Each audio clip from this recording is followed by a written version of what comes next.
L-Awtorità għall-Ambjent u l-Ministeru għall-Ambjent u t-Tibdil fil-Klima nedew dokument għal konsultazzjoni pubblika dwar il-konservazzjoni ta' żoni marittimi. F'konferenza tal-aħbarijiet, il-Kap Eżekuttiv tal-ERA Michel Piccinino saħqet kif iż-żoni identifikati bħala protetti irdu jkunu salvagwardjati b'mod aktar tangibbli. F'pajjiżna hawn il-fuq minn 4100 km² ta' żoni marittimi protetti. Dan jammonta għal 35% taż-żona tas-sajt f'Malta.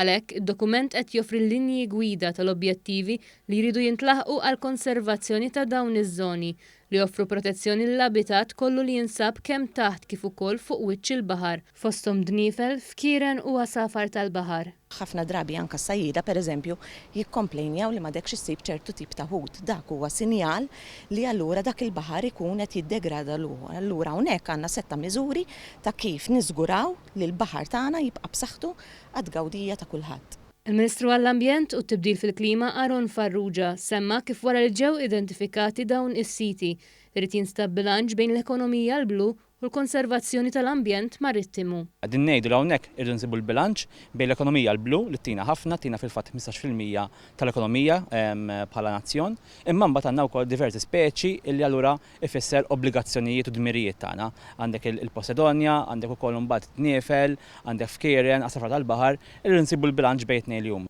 Din il-konsultazzjoni qed issir biex il-familji Maltin u Għawċin jikkontribwixxu għall konservazzjoni tal-ambjent marittimu. Wieħed jista' jgħid tiegħu sal-5 ta' Settembru.